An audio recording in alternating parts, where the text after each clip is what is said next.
And please can you show a thumbs up in the chat box if I am audible?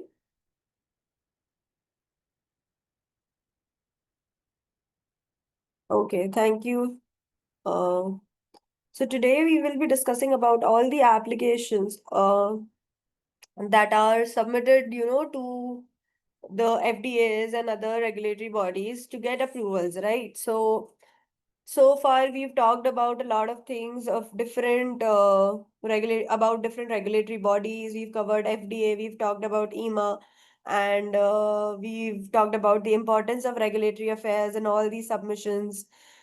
So now we'll take up applications individually, and to start with that, we will first talk about INDA application. In today's session, we will be covering investigational new drug application in detail, and we'll have an overview of what NDAs, BLAs, and ANDAs are, right?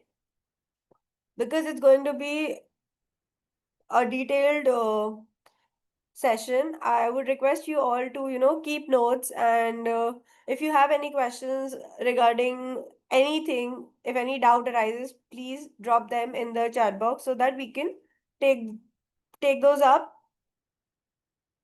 during the end of the class. Okay? So I'll start with investigational new drug application.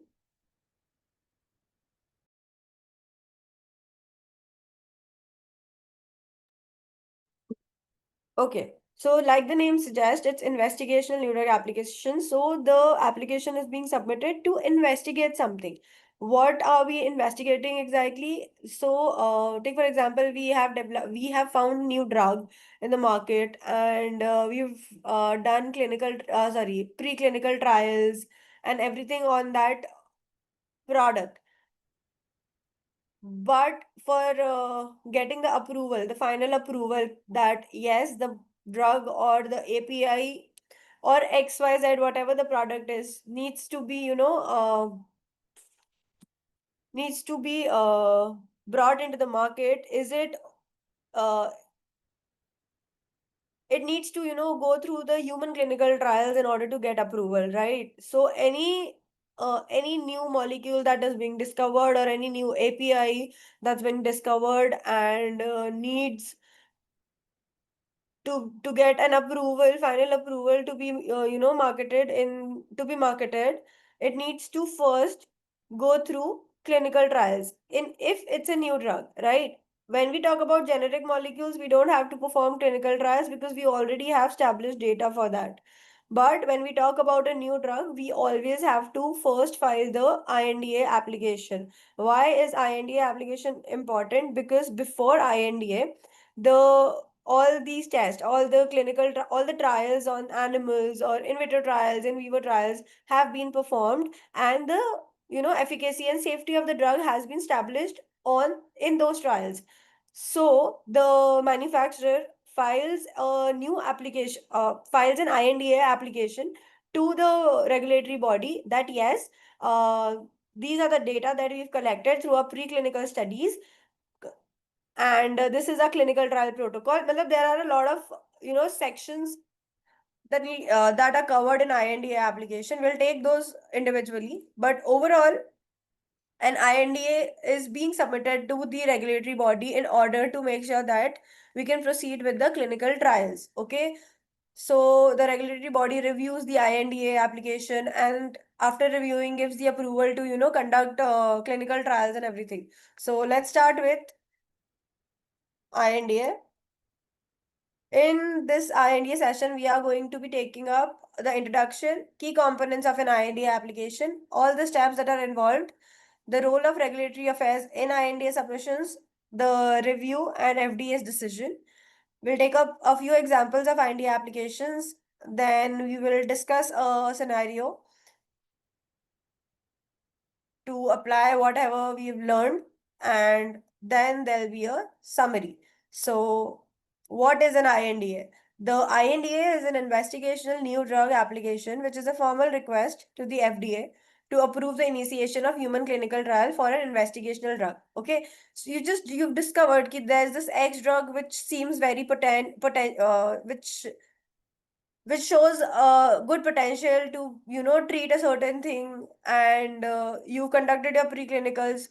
You think that it might act the same way on humans, so you file your investigational new drug that let's proceed with the investigation on the humans so that we get better results and move on to the new drug application.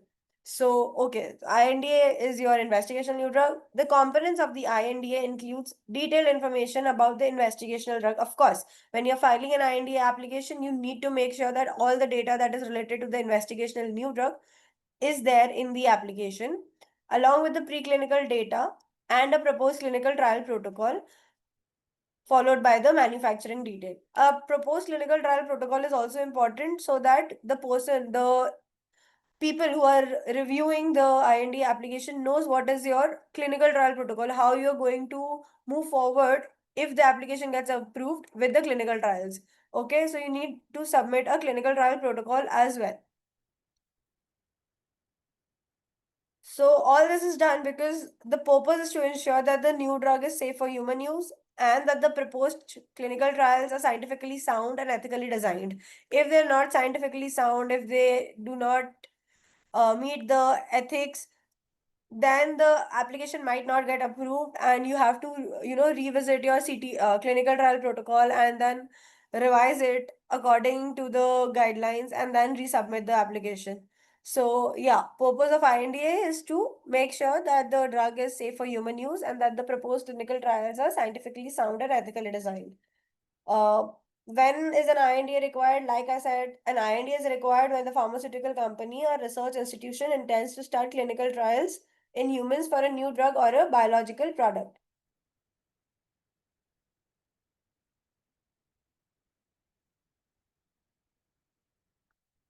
Okay? Okay, let's talk about key components of an IND application. Okay, so before we do that, I would like to show you something. We will be browsing US FDA's website and we will look at all the, application. We'll look at the application form and other documents that are needed when you're submitting an IND application, and then we'll come back to the.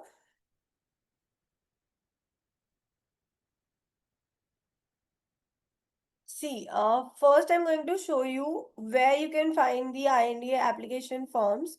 So when you go to, just type INDA application forms for US FDA and you'll be redirected to the US FDA's website where you can find all the forms that are required for filing an INDA application. Okay, so this is where you can find all the forms related to your investigational new drug application. Okay, I will show you each form individually so that you get an idea of how what the form looks like.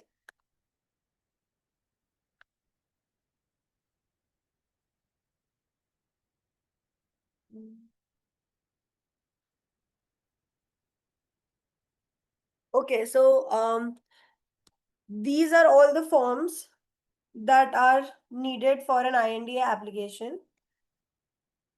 The first one is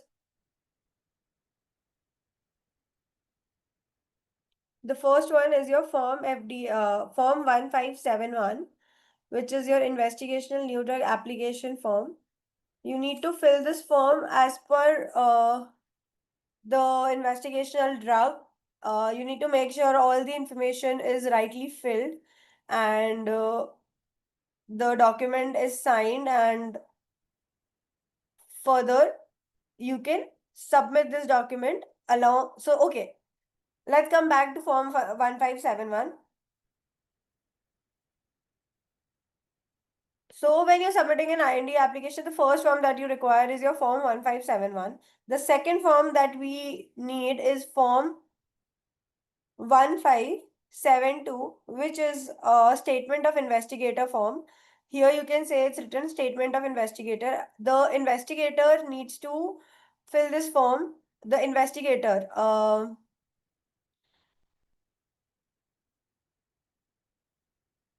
who will be, handling the investigations for the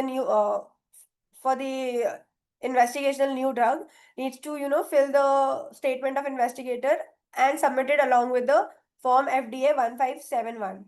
Then is your Form FDA 3674, which is a certificate form for registration and reporting of applicable clinical trial results. And this is mostly submitted via there's a different website through which you submit a clinical trial form. Okay. Then is your Form FDA 3454. This is a certificate which proves that the company has the financial interest and arrangements of clinical investigators. Okay, because without financial interest and arrangements, investigational new drug application cannot be approved for new for clinical trials. Okay, so this is a certification, and then there is a disclosure of the same. So this needs to be filled and signed and submitted along with your form 1571. And then is your form 3500, which is MedWatch form submitted to the FDA for safety information and adverse event reporting. This is what the forms look like. When you have the data related to the investigatory drug, you'll be able to understand what the information goes in the columns, and how do we fill the form.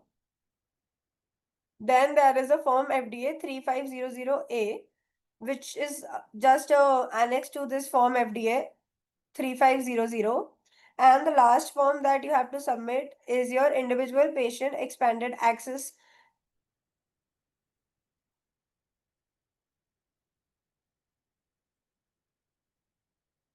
Right. So these are all the forms: one, two, three, four, five, six, seven, eight. There are total 8 forms. So you make a cover letter, and then you submit that cover letter along with all these applications when you're submitting an INDA to US FDA. Okay. So these are what your forms look like, and you can access these forms on the US FDA's website.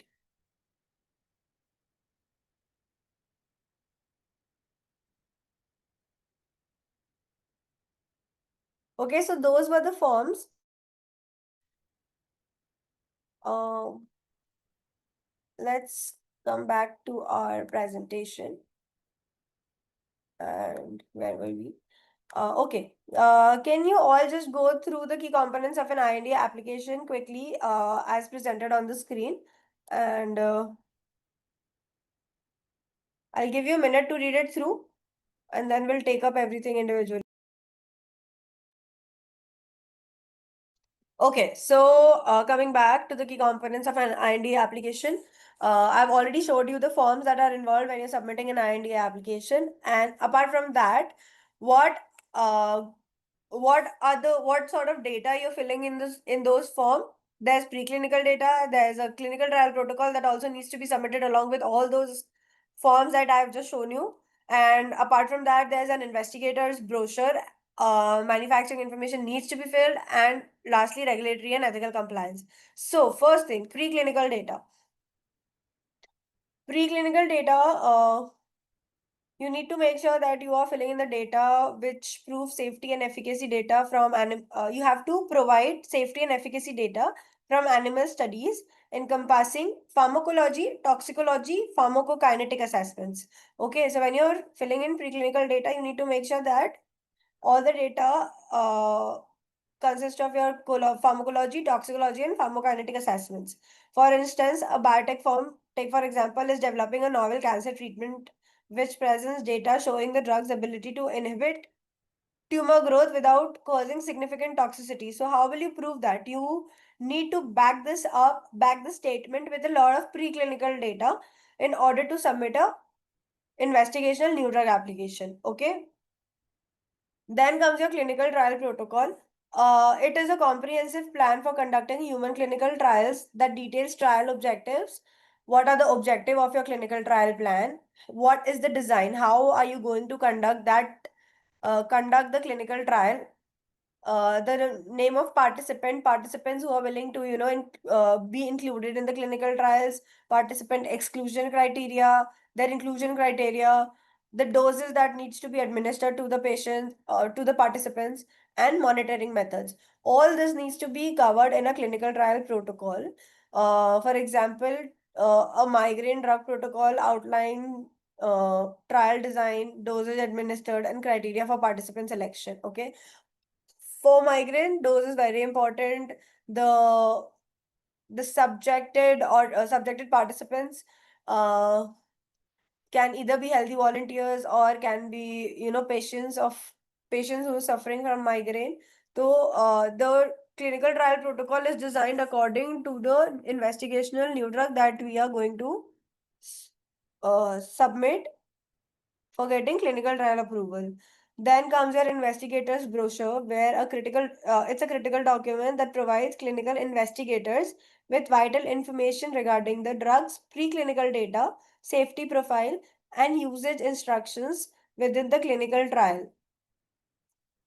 For example, the investigator's brochure for an anti-inflammatory drug will might include, phase one animal testing data and dosing instructions. Then is your manufacturing information. All the information detailing the drug's manufacturing process, including quality control measures, drug stability, and batch consistency. For example, an INDA that provides sterile production process, details of a new injectable biologic drugs to ensure safety and efficacy. Okay, so if the manufacturing plant says that they are involved in sterile production process, they need to provide all the information for a new injectable biologic drugs to ensure that the drug being produced is safe and meets the required quality. Then is regulatory and ethical compliance. It's a declaration that the clinical trial will adhere to ethical standards, including, informed consent from participants and complying with good clinical practices. So, a clinical trial protocol will also cover the outline for obtaining informed consents and detailing associated risks and benefit. Okay, so these are a few of the key components of an INDA application that needs to be, submitted while submitting an INDA application. Next is your steps in the INDA process. So before INDA submission, a pre-INDA meeting with FDA is arranged where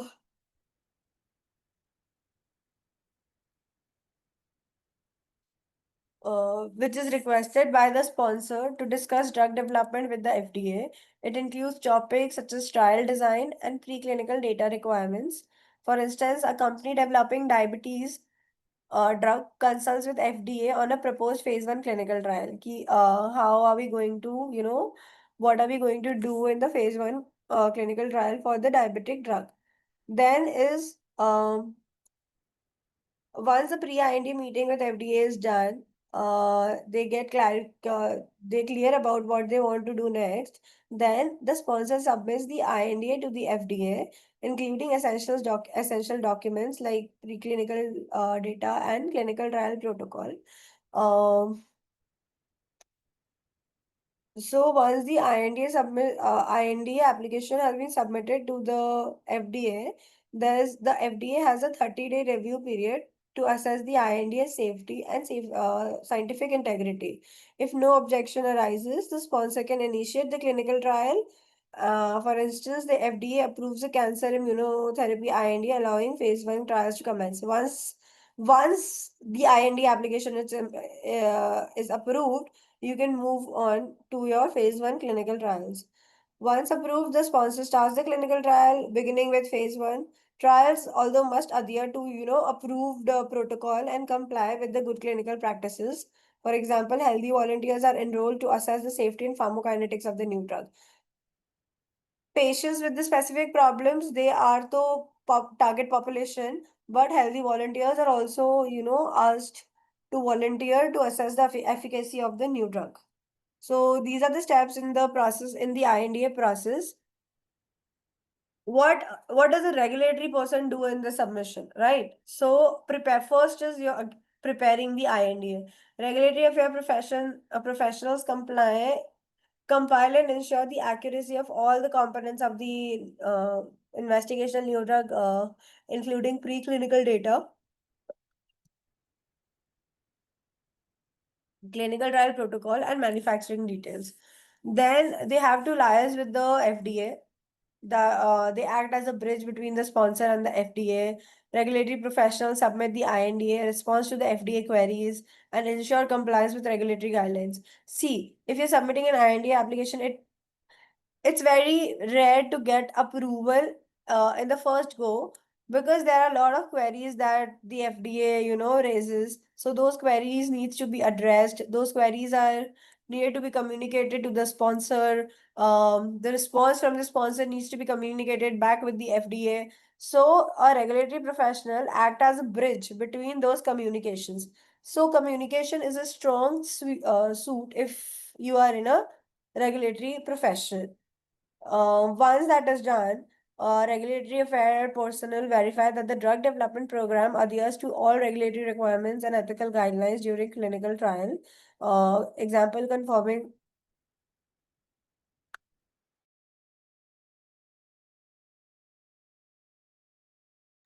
example sorry confirming that informed consent is obtained and adverse events are reported promptly during phase 1 clinical trials. So this needs to be made sure by a regulatory affairs professional that the drug development program adheres to all the regulatory requirements and ethical guidelines.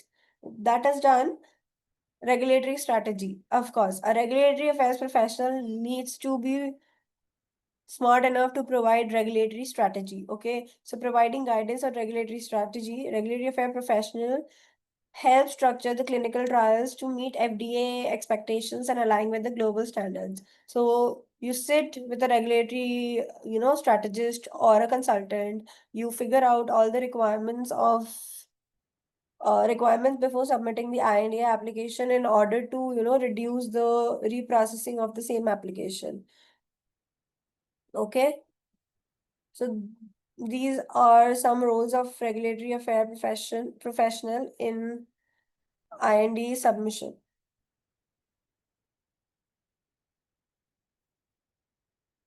Then is what happens in the INDA review and FDA's well, the INDA review, and what are the decisions that the FDA can pass. Okay, so the FDA evaluates the safety of the drug for human trials. Uh, and it's a 30-day review period. So the FDA can either issue a non-objection allowing trials to proceed or place a clinical hold on the IND application due to safety concerns. Okay, for example, an oncology drug may face clinical hold over dosing safety issues requiring protocol reviews or revisions. Then any significant changes to the trial protocol or new findings necessitate an INDA amendment. An example includes phase 1 study of anti-diabetic drug where unexpected adverse effects led to protocol redesign. So if there are any amendments to the, INDA application, those those changes needs to be addressed, and INDA needs to be resubmitted for review. Okay. So FDA holds the highest ground in approving INDA applications. So let's talk about two types of IND application. The one is your antibiotic drug and the other one is gene therapy for cancer. So take for example, this antibiotic demonstrate efficacy in preventing bacterial infections in animal models, leading to a structured clinical trial. The preclinical data indicate that the antibiotic is effective in various animal models, establishing a stronger foundation for further testing. A detailed plan is a detailed plan Detailed planning is done to evaluate the safety and pharmacokinetics in around 50 healthy volunteers to implement will be well, 50 healthy volunteers to ensure robust data collection. Once the data is collected, then the company submits a comprehensive IND application with detailed preclinical and manufacturing data to the FDA for approval. And upon approval from the FDA, the company commences phase 1 clinical trials, marking a significant milestone in drug development. Then let's talk about gene therapy for cancer. This innovate this innovative gene therapy targets specific cancer cells, showcasing promising results from preclinical studies. Okay, that is the objective of this gene therapy for cancer. What what do we have to submit with in the INDA? So the gene therapy has we need to make sure that the gene therapy has demonstrated its ability to effectively target and eliminate cancer cells in animal models. Based on this premonition, we will design a protocol to assess the safety and efficacy of the therapy on 30 cancer patients, focusing on the personalized treatment. Then the INDA application will be submitted. FDA will review it. With FDA approval, the company will set to advance to phase 1 trials, revolutionizing cancer treatment. Okay, so these are few examples of an INDA applications. Key considerations for INDA applications are you have to include comprehensive data on the drug's chemistry, manufacturing, and control, along with pharmacology, toxicology, and any prior human experience. Then the steps involved in submitting INDA is prepare the INDA application with all the forms that we've just discussed, conduct pre-INDA meetings with FDA, and submit electronically via FDA's electronic submission gateway.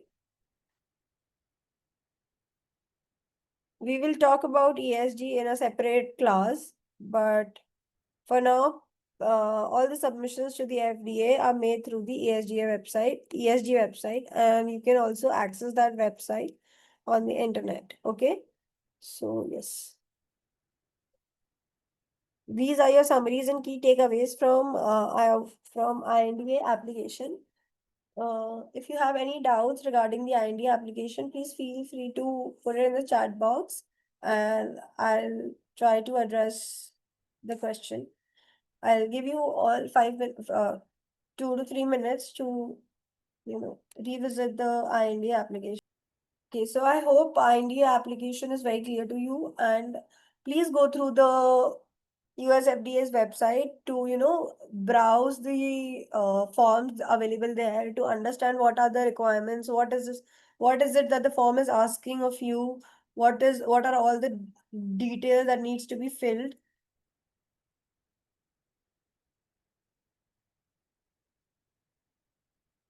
Like I said, 30-day review period is there. It's written here. You can find it in the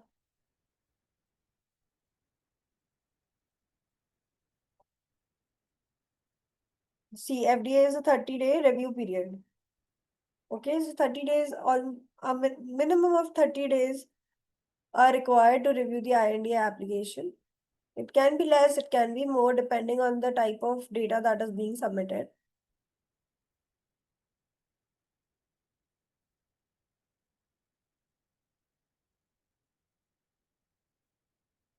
Okay, now let's move on to our next. Okay, now we will talk about see, INDAs are submitted for to proceed to clinical trials, and once the clinical trials are done or are in process, we can submit other applications such as NDA, ANDA, and BLA. Okay, we will take up each application individually and try to cover as much as possible today only. So, just a brief. Regulatory submissions are formal processes whereby companies provide data to authorities like the FDA or EMA to seek drug marketing approval. These submissions ensure the safety, efficacy, and quality of pharmaceutical products before they reach out the public market. There's three type of application: NDA, ANDA, and BLA. NDA is submitted for new drugs containing comprehensive data on drugs' effects, safety, and manufacturing processes. ANDA is abbreviated New Drug Application, which is for generic drugs, demonstrating that the new drug product is bioequivalent to the already approved brand name drug. And last is your BLA, Biologics License Application, which is specifically for biologics, which include vaccines and other products derived from living organisms requiring detailed scientific evidence. Okay, so let's start with new drug application. We are only doing a very brief overview of the three applications. We'll take up each application individually. So, an NDA is a comprehensive submission for the approval of a new pharmaceutical product for human use, demonstrating safety and efficacy. Okay, NDA can only be submitted after an INDA has been submitted, approved clinical trials have been performed, and they are justifiable and can support an NDA submission. Okay. So NDA applies primarily to small molecule drugs, including novel chemical entities that are vital for medical advancement. It also includes extensive data such as preclinical and clinical trial results, detailed manufacturing processes, proposed labeling, and usage instructions. So when we'll talk about CTD, Common Technical Document, we'll understand more. Will have a better understanding of all what are the detailed manufacturing processes, what is the proposed labeling, what are the usage instructions, etc. Okay. The FDA then conducts a rigorous evaluation of the NDA involving scientific reviews by experts in safety, efficacy, and drug quality. And NDA approval typically takes around 10 months under the FDA standard review process, but can be expedited for breakthrough therapies. Okay. These are all your components of NDA. There's preclinical data, clinical data, chemistry, manufacturing control, labeling, risk management plan. So, in preclinical data, animal studies that provide essential safety and efficacy information prior to human trials are submitted. Results from human trial categorized into phase 1, 2, and 3 are submitted for clinical data. In clinical data, detailed information on drug production processes, stability, and stringent quality control measures go under CMC. Then there's a proposed drug labeling that includes dosage instructions, administered methods, and potential side effects. Then there is a risk management plan, which is a comprehensive plan outlining that the drug will be monitored for safety and effectiveness post approval. See, the NDA process is very extensive and expensive, requiring a vast amount of data and thorough review. Once the application is being approved, then the patent can last up to 20 years, providing a period of exclusivity to recover all the development costs. Apart from that, orphan drug designation is a special status for drugs aimed at treating rare disease, offering benefits like market exclusivity and tax incentives. Okay, so that's just an overview of NDA application. Then is your abbreviated new drug application, which is referred to as ANDA. It is a submission to gain approval for generic drugs requiring proof of only bioequivalence rather than clinical trial. If you prove that the drug is bioequivalent to the new drug that got approval or to the reference drug, then there's no need for presenting clinical trials as well. It covers generic drugs which are chemically identical to the brand name drugs but offered at lower prices. We all know about generic drugs and brand drugs, right? For example, Dolo 650 is your brand name, and if you just buy paracetamol 500, then it's your generic drug. So, clinical trials must have been conducted for, Dolo 650 to get approval, but for paracetamol 500, no clinical trials were performed. Only the bioequivalence was established, and the drug got into the market by an ANDA through an ANDA application. The contents of the ANDA includes data demonstrating equivalence in dosage form, strength, and performance to the branded product. Key aspect of the ANDA requiring studies to show that the generic delivers the same active ingredient to the bloodstream as the reference drug. Again, the bioequivalence. And then the approval process, the FDA reviews the ANDA, ensuring that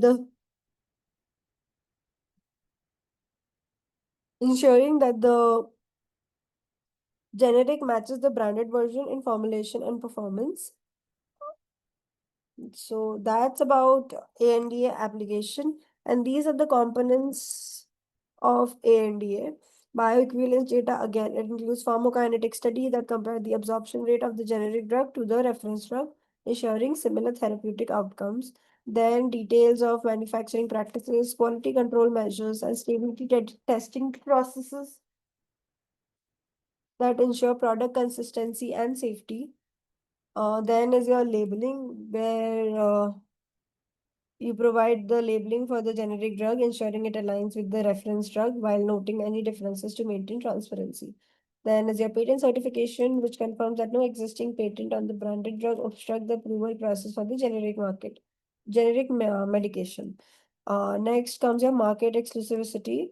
It outlines that generic drugs can be approved after the patent expiration, with the first generic enjoying a 180-day exclusivity period, enhancing the market positioning. Take, for example, there is a drug A which is about to expire, whose patent is about to expire, um, and a lot of other manufacturers who want to market a generic version of that branded drug. All of them file the applications, but the first application to get approval also gets a 180-day exclusivity period where no other manufacturer can file an INDA application. Okay. Uh, Cost saving comes naturally when we talk about ANDA because there are no clinical trials involved here. So it highlights that generics are generally 80 to 85% less expensive than their branded counterparts, significantly benefiting patient and healthcare system. Last is your biosimilars, which describe a specialized category for biologics generics, which are more complex than traditional small molecule generics, requiring a distinct regulatory pathway BLA for approval. Okay.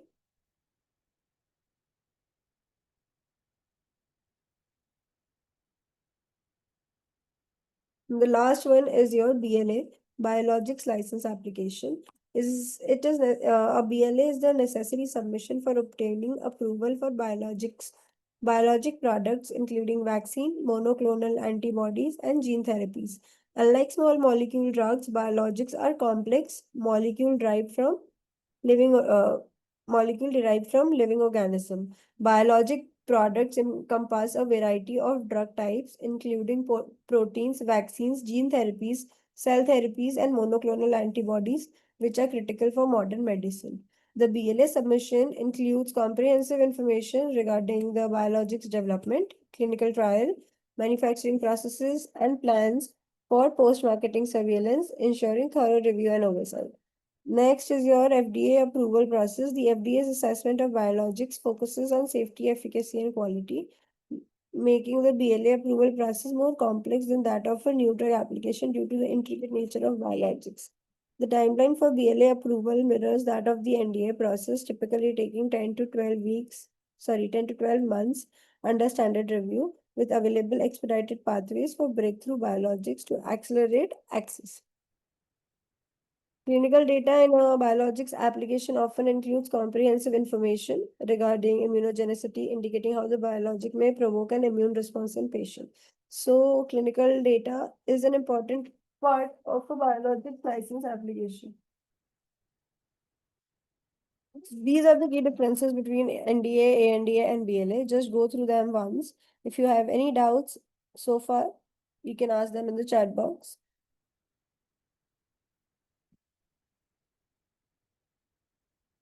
In the next slide, I'll also show you Form 356H, which is submitted to the US FDA for uh, along with NDA application. Like a cover letter is made and it is being attested with the Form 356H.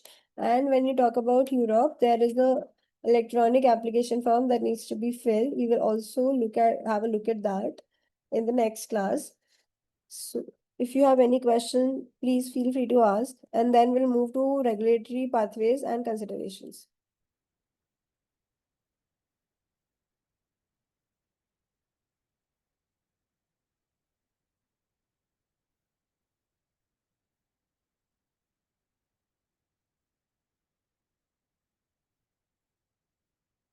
Okay, I hope the differences between all these applications are clear to you. Let's move towards regulatory pathways and consideration. See, like I told, for NDAs and BLAs that uh, usually the review time is 10 to 12 months, but under certain conditions, the process can be expedited. Okay. So all three submission types can benefit from the expedited approval process, helping to bring important drugs to market easier and faster. Okay. So there is a fast track approval process, which is designed for drugs that treat serious conditions and fill unmet medical needs, allowing for more frequent communication with the FDA. Then is your priority review. This process reduces the review period from 10 to 6 months for drugs that provide significant benefits over existing treatments, expediting patient access. Then is your breakthrough therapy designation, which is granted to drugs showing early evidence of significant benefit over existing treatment, facilitating a faster development. Then is your post-marketing surveillance. Once a drug is approved, ongoing monitoring through pharmacovigilance program is essential to track in new world settings, especially for biologics. And last is the importance of pharmacovigilance because of continuous monitoring. It's critical.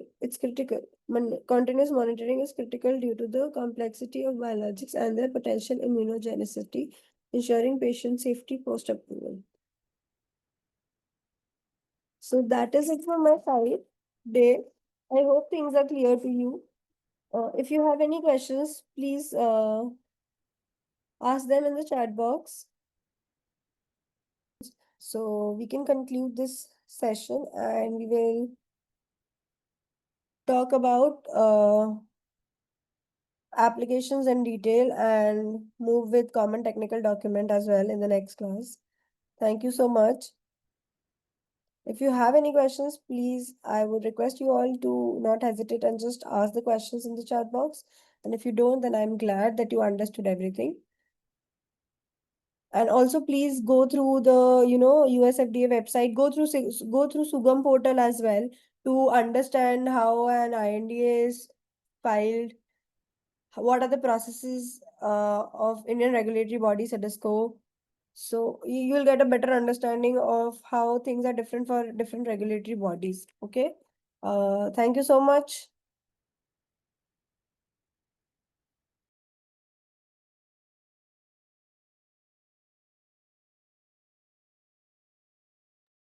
Okay, we can do more examples. I'll take up individual applications and explain it to you with better examples so that you are able to understand things. Thank you for the feedback. See, like I said, this was just an overview of NDA, ANDA, and BLA applications. We'll take up those individually. So I hope I'll be able to help then. Meanwhile, of course, you can browse through the FDA website.